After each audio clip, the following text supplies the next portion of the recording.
Hello दोस्तों, तो स्वागत है आपका मेरे नए ब्लॉग में। तो भाई दोस्तों, मुबशिर की तबीयत ख़राब हो रही, मेरी बेटी की हो रही ना। बेटे क्या हो रहा बताओ? बुखार हो रहा है ऐसे। तो भाई इसको डॉक्टर के लेके जा रहे हैं मुबशिर को। कब हुआ था बेटे? अभी अभी थोड़ी देर पहले इसको बुखार हो रहा था, तो इसको डॉक्टर के लेके जा रहे हैं हम मुबशिर को। कहाँ जा रहे हैं हम डॉक्टर के? शहर जा रहे हैं डॉक्टर के हम। और वो क्या लगा खाने को? क्या कह रहा था? खाने को डोनट लम्बा कह रहा था। डोनट भाई, डोनट मांग रहा हूँ मुबशिर, इसको डोनट दिलवाएंगे। तू क्या लाएगी?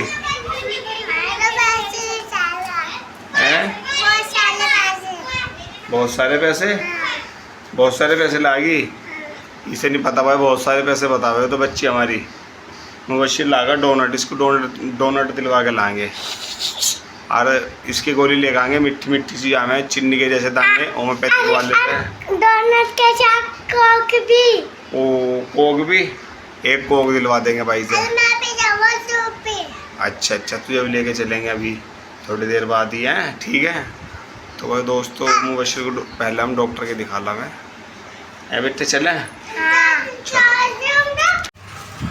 भाई दोस्तों। दवाई तो मुबशिर को हम दिलवा के दिए और खिलवा के दिए दवाई हमने। आप देख रहे होंगे पत्ते से उड़ रहे, बहुत तेज़ हवा चल रही। मुझे लग रहा है कि तूफान आने वाला, और मौसम पूरा बारिश का हो रहा। फिलहाल में पेड़ गिरचे बैठे है, देखो पत्ते मेरे ऊपर आगे गिर रहे। और मैं अभी दिखाऊंगा ना आपको कटिया। तीसरा दिन है मैं कटिया को लाए हुए, तीसरा दिन। और 3 दिनों से कटिया ने कुछ भी नहीं खाया। मतलब कि ये नहीं समझ में आ रहा कि कुर्बानी का डंगर ही कम खावा है, डंगर जो आ रहे बाहर से भी कम खावा है। दरअसल ये कटिया जो है हरियाणा की या पंजाब की बताई जा रही थी, जब हमने से पीठ में से ली थी। और एक और चीज़ है, जब हमने कटिया पीठ में से ली थी इसको, तो ये कह रहा था कि यो अभी तक अपनी जो माँ होगी ना इसकी, इनको उसके साथ में बंधी हो, उसके साथ में इसने खाया पिया, जो भी खाया पिया, तो शायद इसलिए उसका मान कर रही होगी। तो कुछ तो क्या है, कुछ खान रही है कटिया भी। Hello guys. नहीं कह रहा हेलो गाइस। क्या करवाना आया तू? हॉटस्पॉट खुलवाना यार। कहेगा मोबाइल का? क्या करेगा उससे? टीटू देखूं टीवी में। टीटू? हाँ भाई टीटू दिखाएंगे मुबशिर को। नहीं, रोटी खा रहे हम तो। यो नहीं खा रहा हलवा? आज एक ही आई, देख लो भाई, ये आई आग भी कैसी कर रहा है, कैसी एक हो रही। क्या खा रही बता, क्या खा रही? हलवा? ये बोल।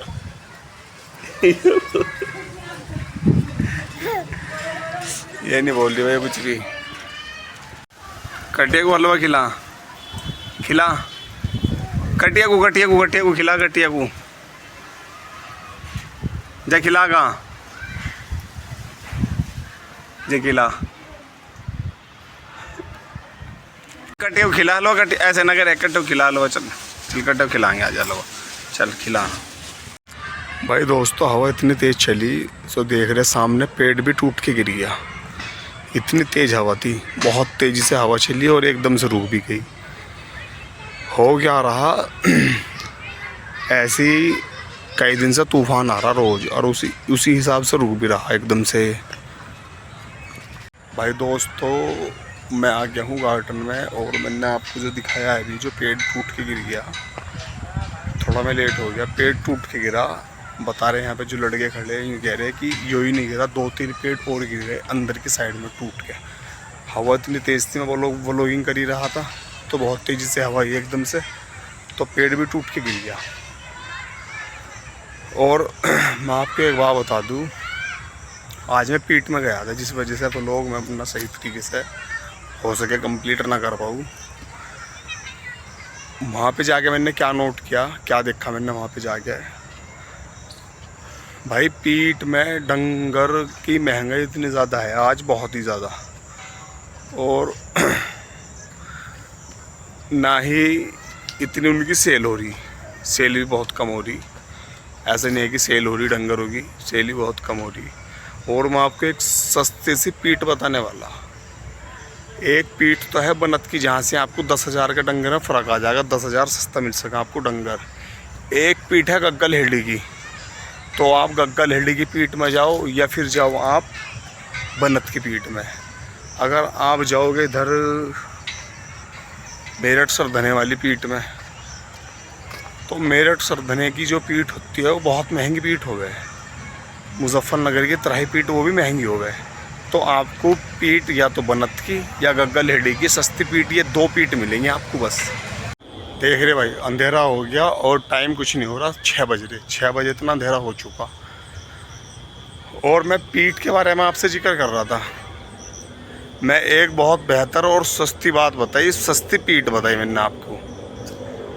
आप अगर मुजफ्फरनगर की पीठ करोगे जो बाईपास से बढ़ती है, बहुत महंगी पीठ है, बहुत ही महंगी। बागो वाली मुजफ्फरनगर की पीठ होती है, वो बहुत महंगी पीठ है। और अगर आप पीठ करोगे बनत की, गग्गल हेडी की, तो आपको 10-5 हज़ार रुपये का आराम से फ़ायदा हो जाएगा। ये तो नॉर्मल सी बात है।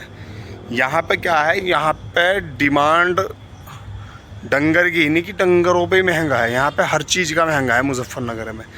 कपड़े ले लो, ज़मीन ले लो, कुछ भी काम ले लोगे आप, वही महंगा।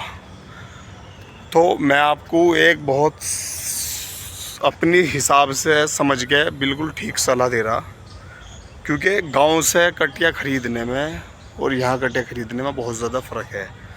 तो आप वहाँ से ले लो, कुछ ना कुछ आपको यकीनन फ़ायदा ही होगा, नुकसान आपका कुछ नहीं है।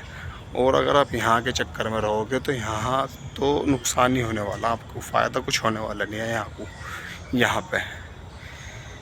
यहाँ पे आज क्या हुआ पीठ में, जब हमने कई सारे डंगर खंगाल लिया आज, तो जो डंगरों के मालिक होते हैं वे ये बात कर रहे हैं कि भाई पीठ में डंगर का रेट नहीं गिराना। पीठ मंदी हो जाती है दोपहर के टाइम की, धूप जाती है तो पीठ मंदा हो जाता है, 5-7 हज़ार का फ़र्क आ जाता है। उन्होंने क्या कहा कि हमें रेट नहीं गिराने, लेवेंगे तो ठीक है, नहीं तो अपनी को भर के चल देंगे। तो उन्हीं की सोच इस किस्म की थी। आपको यकीन नहीं आने का, पंजाब तक की गाड़ी वापस जा रही डंगरों की, वापस लेके जा रहे वे अपनों को। और उन्होंने ये सोच लिया था कि हमें यहाँ डंगर बेचना ही नहीं है। अभी है क्या, पूरा हफ्ता है पीठ का, तो पूरे हफ्ते पीठ भरेगी। तो उनके दिमाग में ये है कि कहने लगे भाई ये नहीं बिक, यहाँ नहीं बिके तो कहीं और बिकेगा, वहाँ बिकेंगे। तो आप ये 2 पीठ करो, इन 2 पीठ में तो आपको फ़ायदा हो सके, क्योंकि धोरे नहीं लगे किसान लोग हमें, तो वे सही रेट में डंगर दे दें, फिर भी ज़्यादा मार्जिन नहीं खाते, वो अपना ठीक ठाक रेट में दे दें। और ये जो व्यापारी किस्म के लोग होते हैं, ये भाई पूरा चूस के देते हैं आपको। तो भाइयों दोस्तों, मैं तो अपनी साइड से कोशिश करी आपको कोई बेहतर बात बताने की। तो मिलता हूँ नेक्स्ट व्लॉग में, तब तक के लिए आप देखते रहे मेरा व्लॉग 7। हाँ, कमेंट करें, लाइक करें और चैनल को ज़्यादा से ज़्यादा सब्सक्राइब करें।